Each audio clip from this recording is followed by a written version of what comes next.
This episode of Eat It Up is brought to you by Consumers Beverages, Buffalo's beer store. Head over to consumersbeverages.com and find out what's on tap. And by Buffalo.com. Go to buffalo.com/audio to listen to other great Audio Buffalo podcasts featuring Nick Mendola, Buffa Blog, In Pod Form, and more.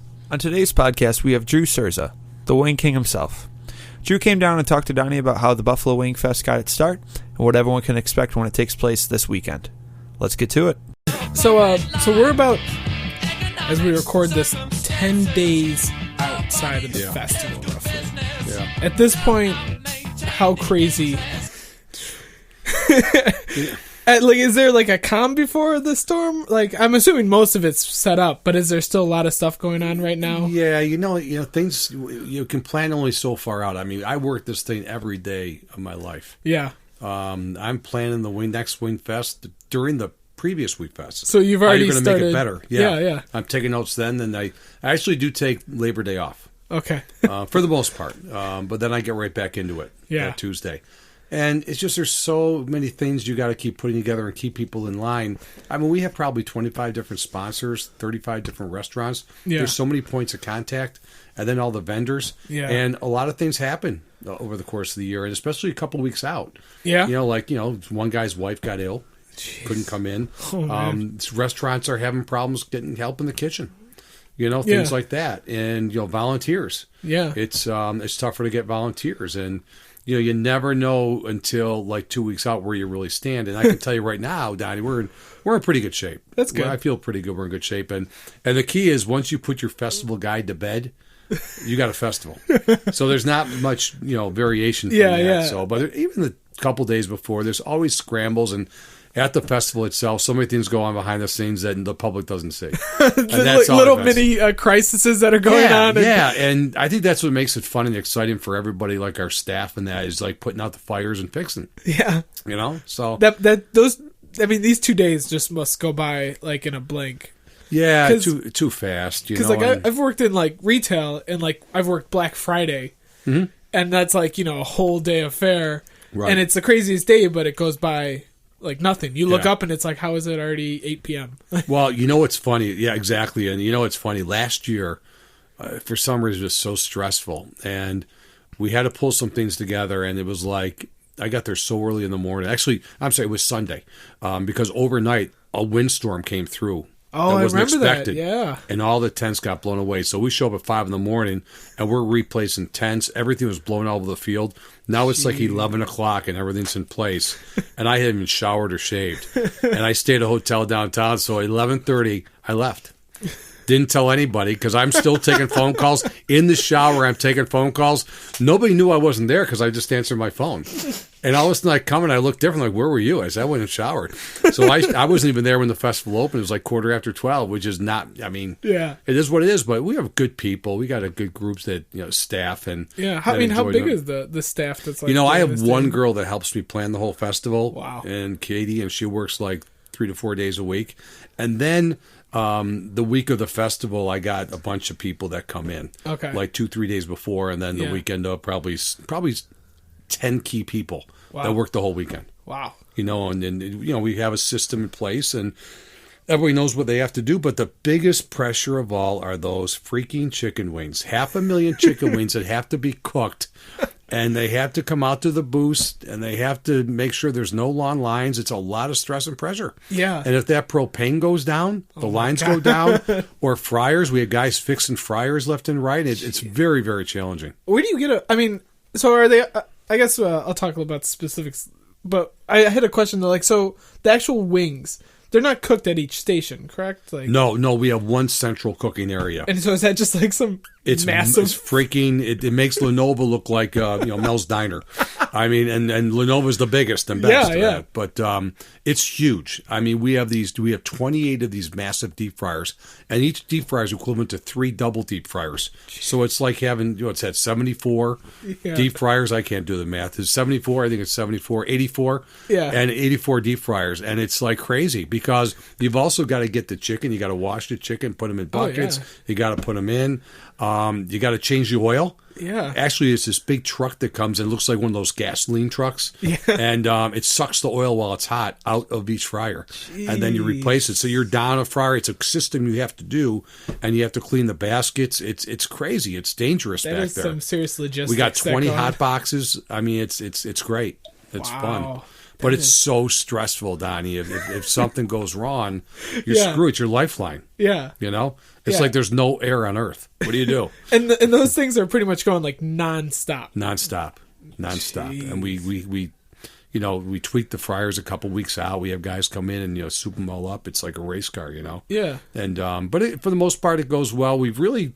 We've done a good job the last 3 years. We've had our problems, but we've done a good job. But there's one guy, Rob Free, with the Bisons. They're like unbelievable to work with the Bisons. Everybody says move it to the waterfront. You need infrastructure and equipment and kitchens and bathrooms around you and people. And the Bisons are great at this event. And whenever this Rob calls me, I know it's bad. I know it's bad. There's no good call. Oh, and last year he's walking down the field. It's 5:00, and he's walking up to me with just this look on his face. And I go, "What's going on?" He goes, "Nothing. Everything's going good." I'm like, "You son of a pup." So it's this Rob Free's the life. He's the guy. He's the cardiologist of the event. Nice. So I know a little bit about the start of the festival. I know it has to do with Osmosis Jones. Yeah. And how they mentioned that there's a Buffalo Wing Fest. And then there wasn't one, correct? Is that I'm assuming that's kind of the origin? Basically, I'm cleaning my garage out one day on a Saturday. Yeah. Okay. And I go to move the recycle bin. And I hadn't seen the paper that day. My wife had already thrown it in the bin. And on top was the local front news, and it was Don Esmond's column. Okay. And it was Why Not a Buffalo Wing Fest? Yeah. So I put the broom down and I started reading it. And it's like about the movie Osmosis Jones that he saw. And it was Bill Murray wanted to go to the Buffalo Wing Fest, of which there wasn't. Yeah. That somebody in Buffalo should do it.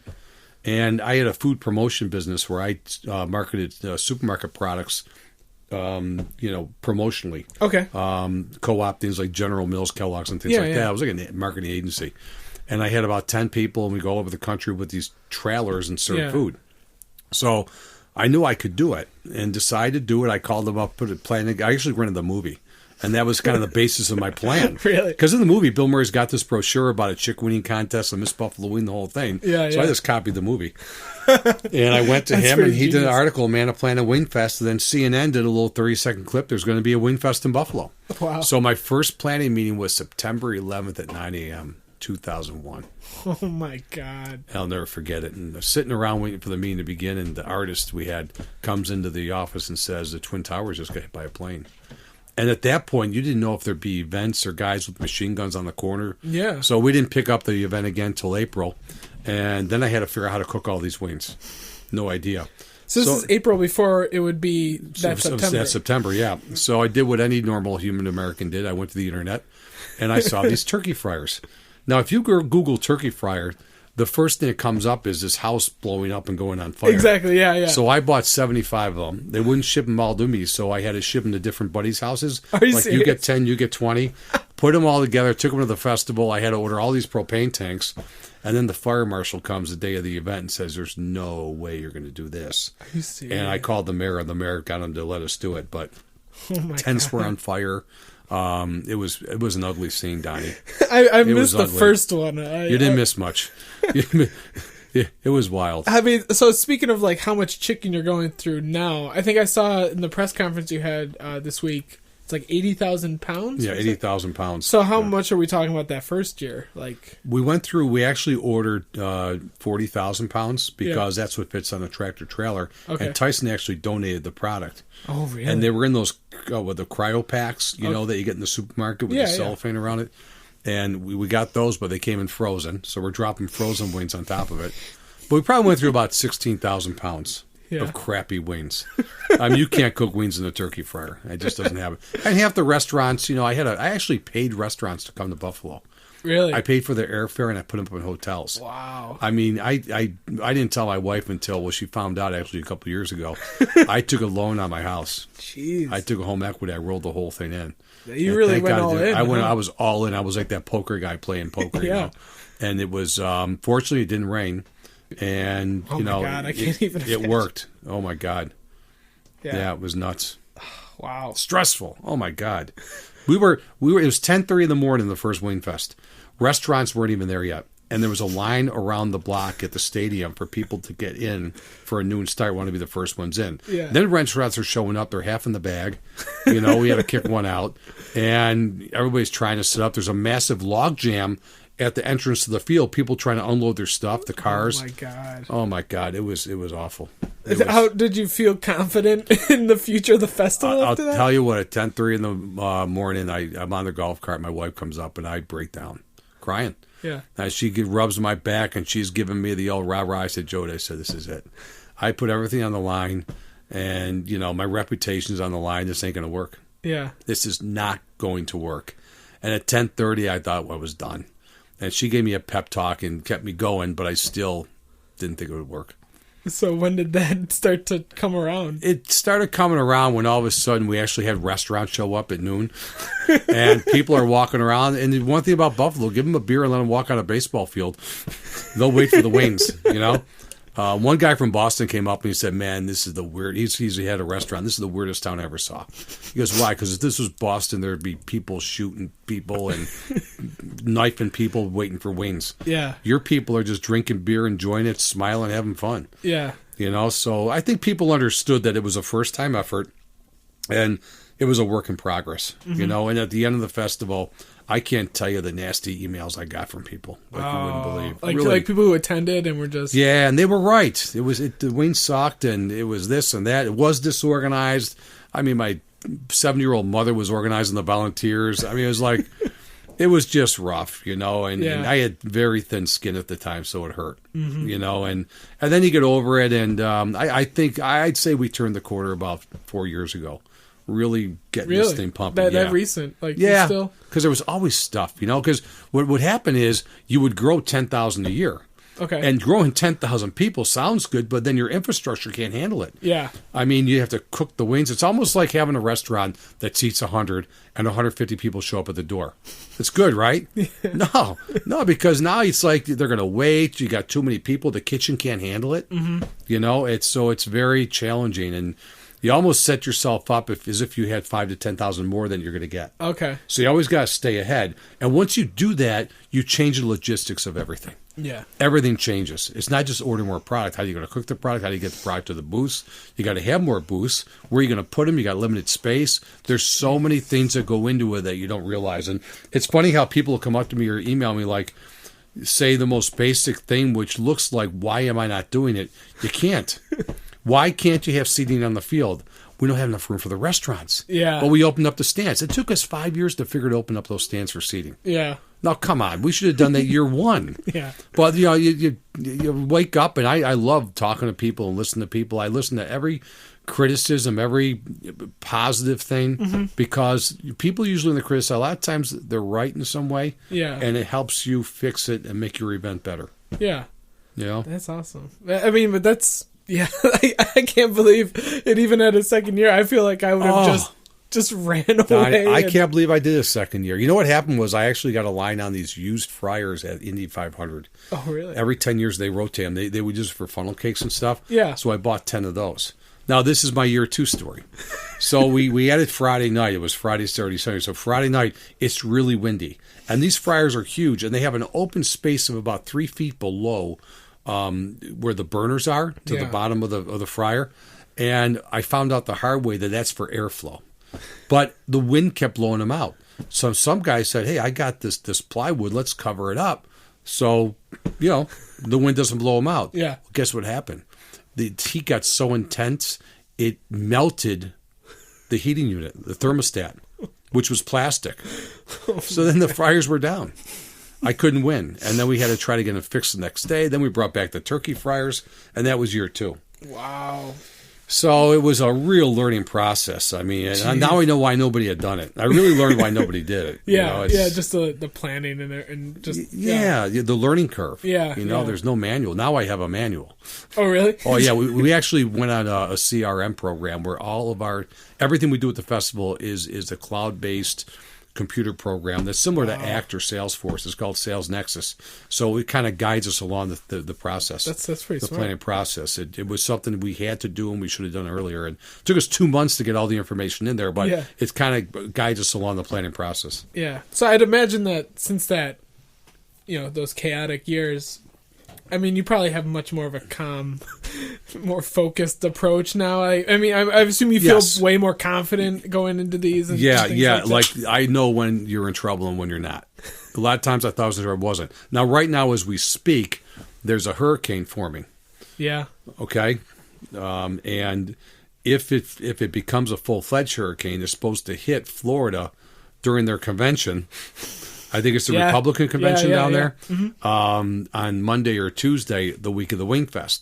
Now, the problem with that, because I follow the hurricane paths and the tropical depressions 2 weeks out. Weather is pretty because important. we get the aftermath. We get the winds and the rains. Yeah. Because back in 2006, when Hurricane Ernesto came through the Gulf Coast, came right up the Gulf, we got the aftermath. And there was a 100% chance of rain on that Saturday. Oh. And I remember walking into Channel 2, and Chesley McNeil was a weatherman. He couldn't even look at me. Oh. I said, "What's the matter?" He goes, "It ain't good. It ain't good." And we got 3 inches of rain. So here's what I did. It's coming, right? I've been doing this for a while. It was my 5th year. So I ordered these 100 by 40 tents. They were freaking huge. I got 4 of them, and I formed a U. Okay? So once you're under the tent, you can go to all the restaurants, and you're not going to get wet. Well, with those tents, you only use half the field. Well, I was brilliant that day because once people got in, 10,000 people came. They didn't get wet. They were patting me on the back that you are the smartest guy on earth. Guess what happened the next day? It was beautiful. It was 80, sunny, the whole thing. Now we have 40,000 people that come, only 10,000 in front of the tents. It was a nightmare. So if I would have stuck to my plan and just bite the bullet. Yeah. And I learned you don't change your plan. There's no rain plan. The rain plan is bring an umbrella. I was going to say, that's got to be just a horrible feeling seeing that. People want their I'm refunding money. I'm getting yelled at. Yeah. It's just, I made the right call, and I didn't think about day 2. I never thought about day 2. Yeah. Nobody did. They all thought, great move. Yeah. Until day 2 came around. Oh. So, I mean, you previously, worked in the food industry. Yeah. And I read that your father also was in it. So you kind of grew up around this food thing. So do you think it was kind of a natural fit for you? Or I think so. Yeah? I think that's why when I was cleaning my garage, I saw the article. I thought I could do it. Yeah. Because my dad, he ran the grocery division of a supermarket chain called Twin Fair. Okay. Years ago, and there was 19 stores. So I had a feel for food. And he was a pretty good marketing guy himself. Yeah. So, I think I got some of his blood in me. Yeah. And I had a feel for food. And I knew how the marketing worked and how the funding of the dollars worked. Mm-hmm. So I think it gave me a huge advantage. If I didn't have that background, this wouldn't have worked. No. Because it's a tricky balance because you have to, make money selling food. Admission, you have to charge admission because you need the revenue, and sponsorship. You have to have the sponsorship, and hopefully those 3 can pay for your expenses and have money left over. Yeah. Because I just take a salary from the Wingfest. And if we make more money, we buy more equipment. There's a lot of expenses during the course of the year. We give a lot of money to charity from the festival. It's a lot but during the year, we do a lot of things for charities, too. Nice. And there's times that I might have to do a TV show in New York or L.A., and we got to fly. We go to trade shows. We actually market the Wingfest. Really? We market it like an event, and we network at different shows and things like that. So that weekend of the Wingfest is probably 2 of my easiest days of the year. Everybody thinks I work 2 days a year, but those are the 2 fun days. But I'm always selling the Wingfest. Yeah. And always marketing. That's where that Wing King moniker, there's a persona attached to the Wingfest. So the more I promote the Wing King, I get a chance to talk about the Wingfest, but I also get a chance to talk about Buffalo. Exactly, yeah. And that's been the fun part for me is talking about the city I'm very proud to live in. Oh, yeah. It's I'm very proactive, not defensive when it comes to the city of Buffalo. That's good. We need that. We need more of that. So how did the Wing King moniker start? I mean, was that from the first year? Or? Scott Levin used that on Channel 2 one time. The Wing King, we call him now. And then they started calling me the self-proclaimed Wing King. And then Bobby Flay actually challenged me to a throwdown. Mm-hmm. And in the show, he talked about the Wing King. So when Bobby Flay calls you the Wing King, that's it. That's it. Then I got it trademarked and all that. But that's what I knew we had something was when Bobby Flay, That show's great because I had no idea it was coming. Yeah, that was the Throwdown. The Throwdown, yeah. They make you feel like you're doing something for the Food Network. It's an episode to do chicken wings for a new show. Yeah, And all of a sudden, Bobby Flay shows up the second day.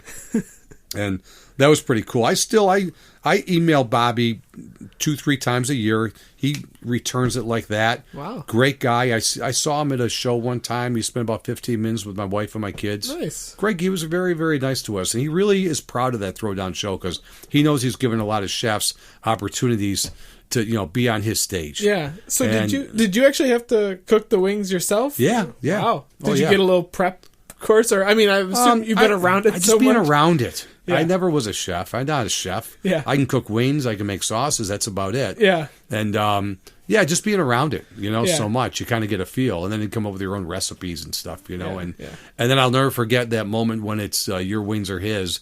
That's when I knew, my God, this is pretty cool. It's Bobby Flay, but it means a lot more if you win.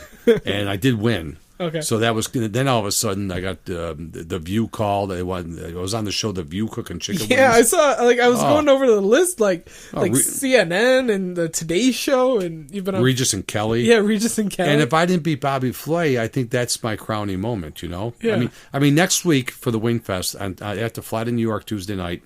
I'm doing the CBS morning show. Okay, it's the local CBS in New York. Yeah. And there's 2 shows. I'm doing the show at 6:30 in the morning, and then they got a second show at 8. And then I'm on Sirius Radio.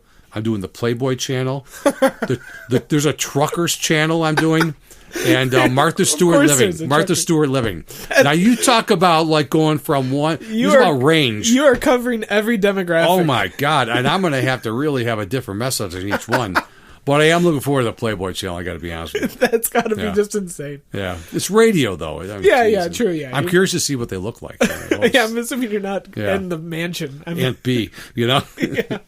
Wow. So how is that transition been? I mean, obviously your goal is to have this successful festival, but like becoming kind of in the spotlight yourself a little bit, has that been a little weird? Or?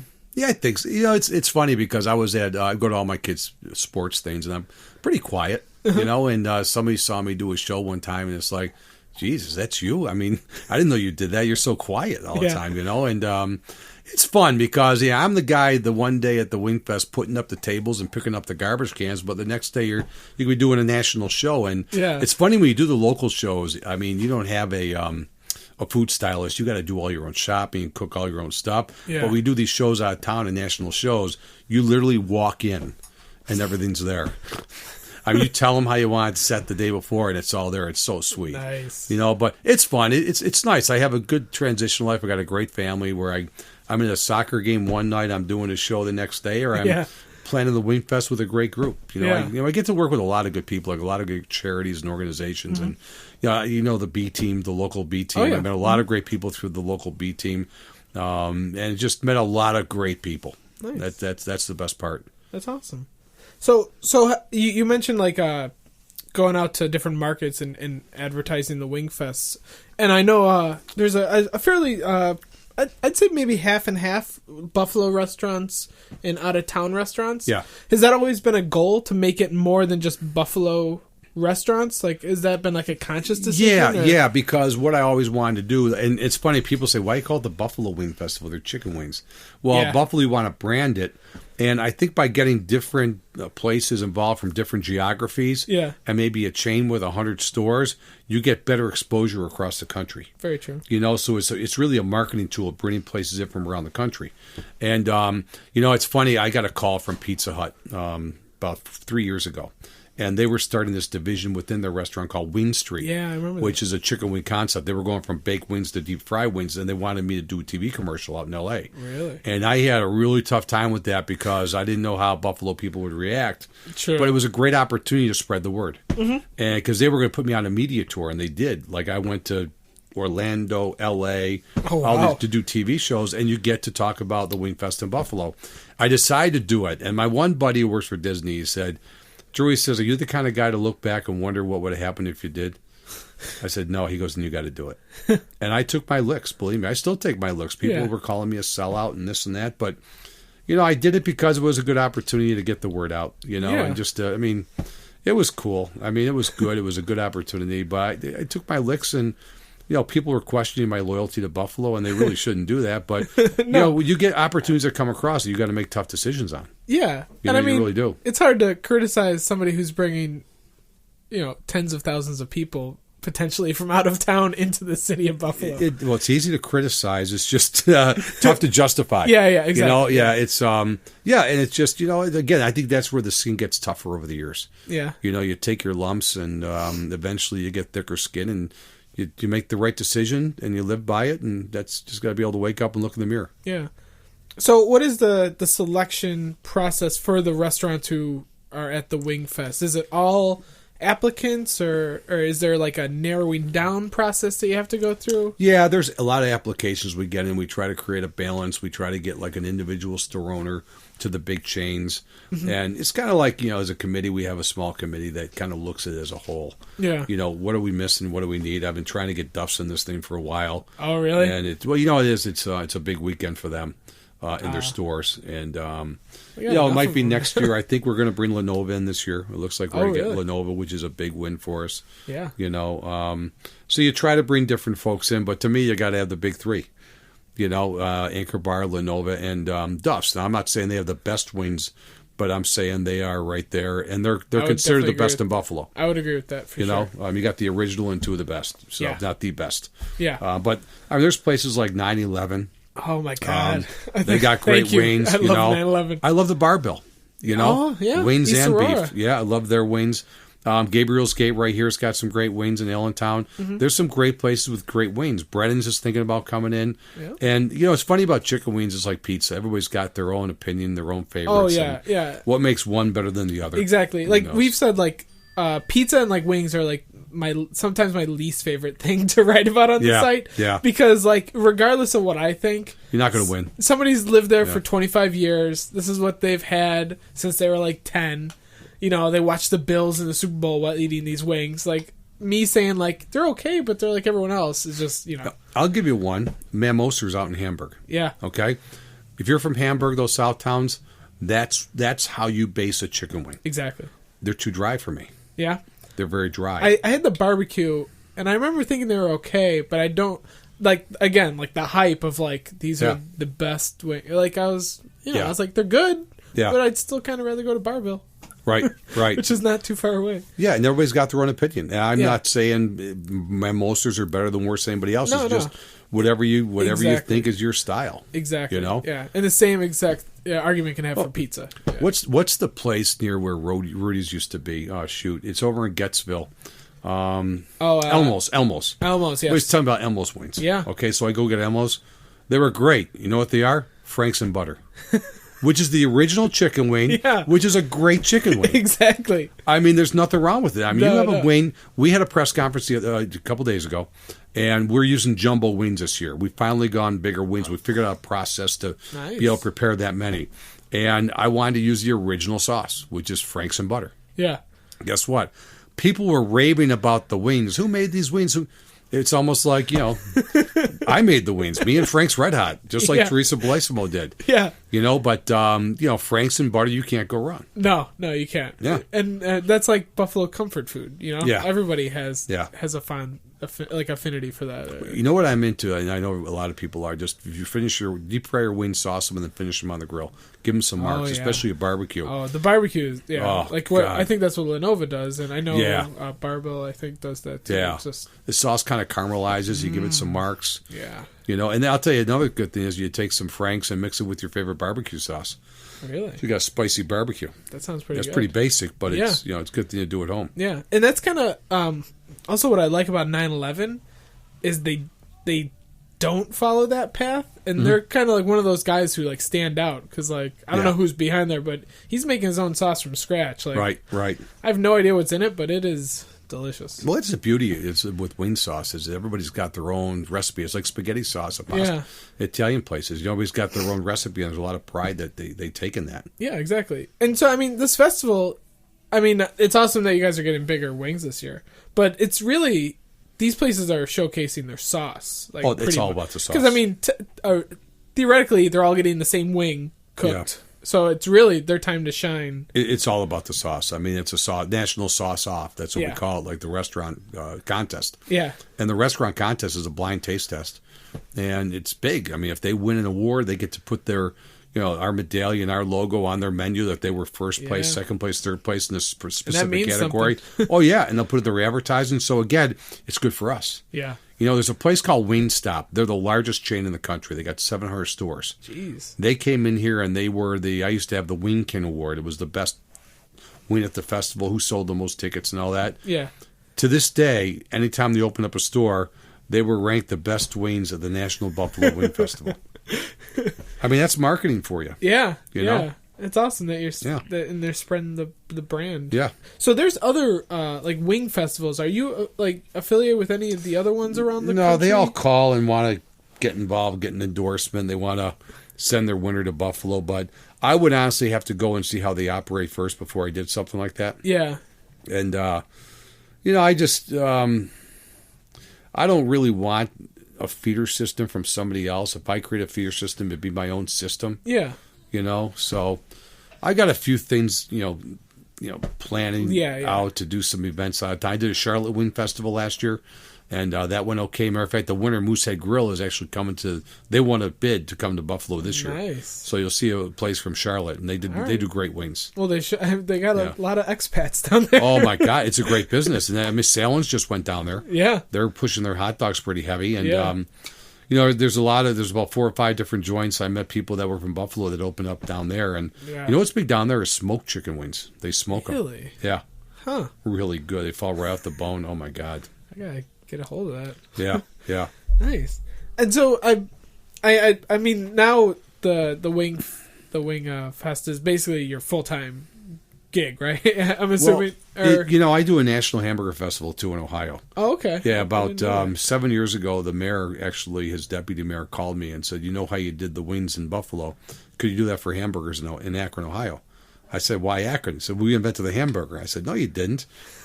My understanding was invented at Erie County Fair in Hamburg, New York." Yeah, yeah.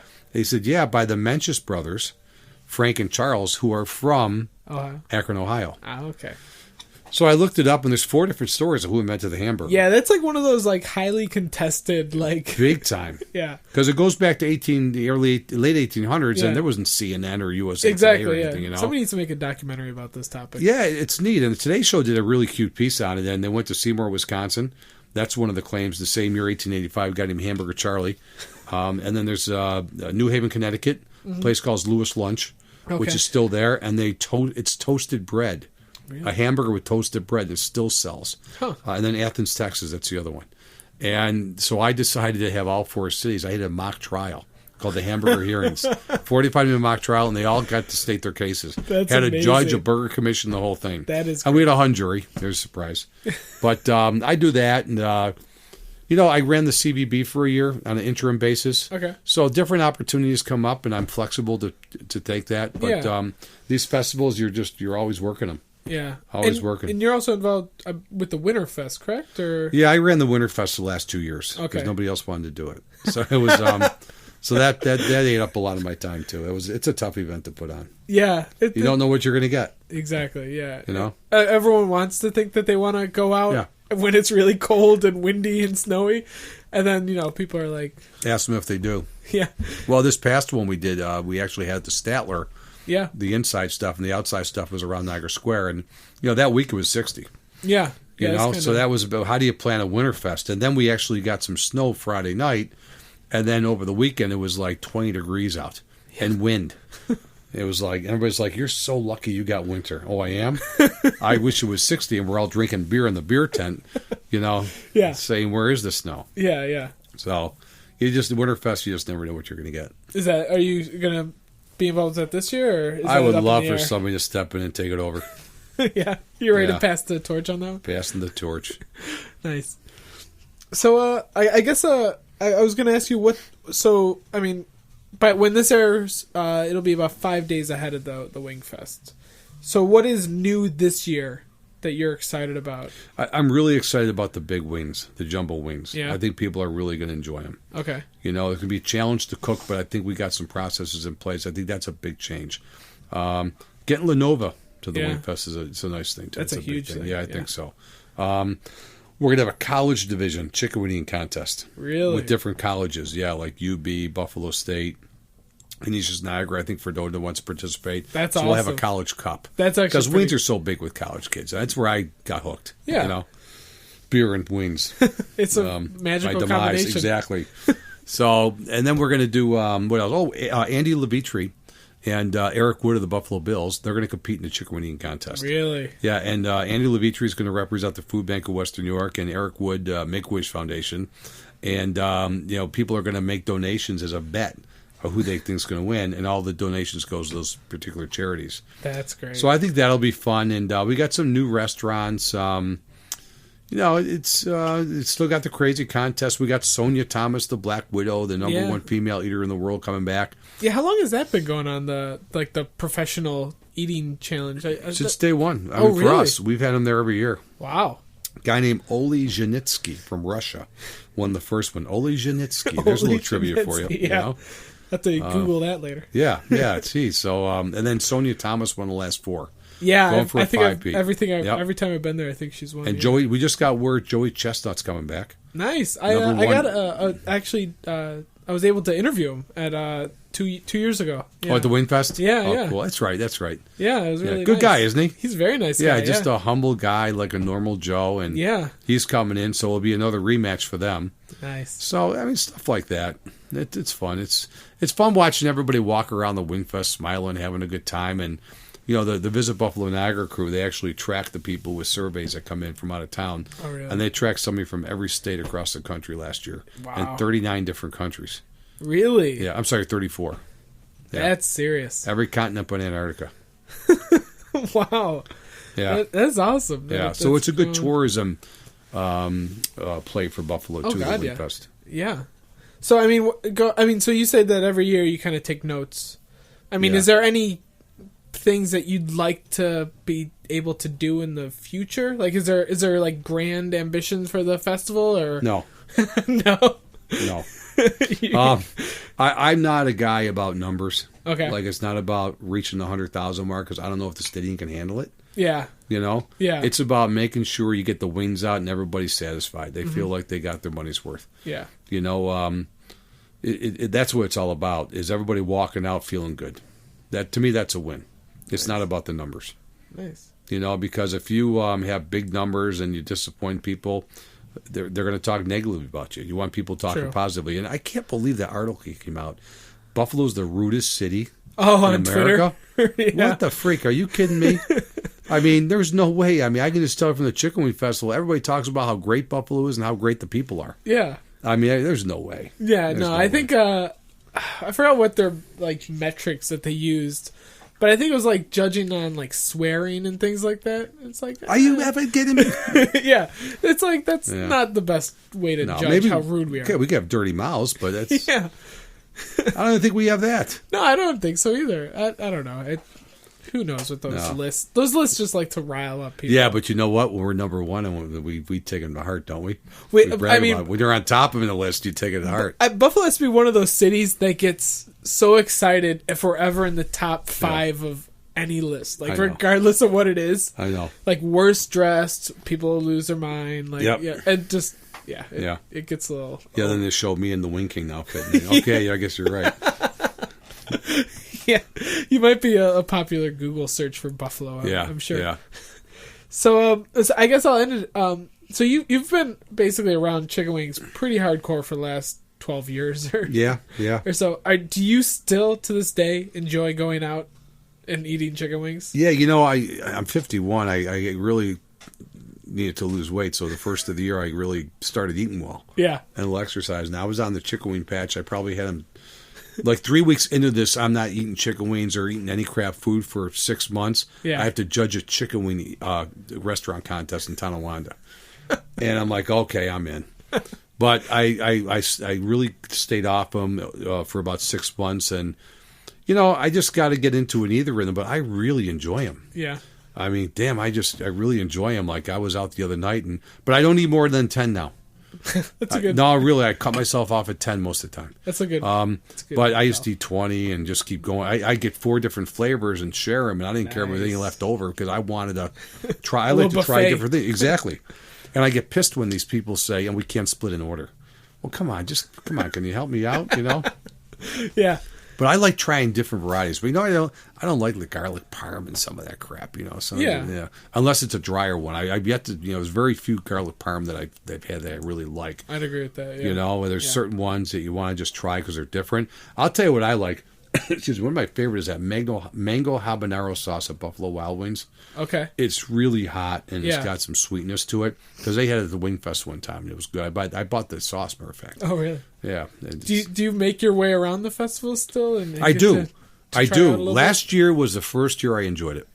No, honestly, it was very well organized. I brought in this guy Mark DiCarlo, who's a comedian, and he's a great MC. He MC'd with Dennis George, so I was not involved with the stage work as much, which allowed me to get around to the restaurants, and I ate a lot of wings, and they were good, and I got to talk to the restaurants more than ever. So, I mean, that's what I'm trying to get to, where I'm less of the guy doing logistics and the this and that. But, when you do these festivals, I mean, I really have a feel for festivals and traffic flow and different things that people just, if you don't do it all the time, you don't see. Yeah. So I try to walk around as much as I can at different times to see, hey, it's 3 o'clock in the afternoon. Oh, my God, that emissions is all backed up. Let's see if we can get 4 more cash boxes over there and have some extra people sell to keep the lines going, or a guy with an apron, or whatever. Why is that line over there in that corner? Why is that restaurant out of wings? Or why are they serving so slow? Get them some more volunteers. Get them a few extra chafing dishes. Stuff like that. So I'm always, keeping my eye out for stuff, and I take notes at different times of what happened. So for the following year, we can kind of fix it. Nice. Well, it's an awesome event, and Drew, thank you so much for coming down here and telling us the story behind it. It was nice to talk to you. No, it's good talking to you, Donnie. All right, thanks. All right, buddy.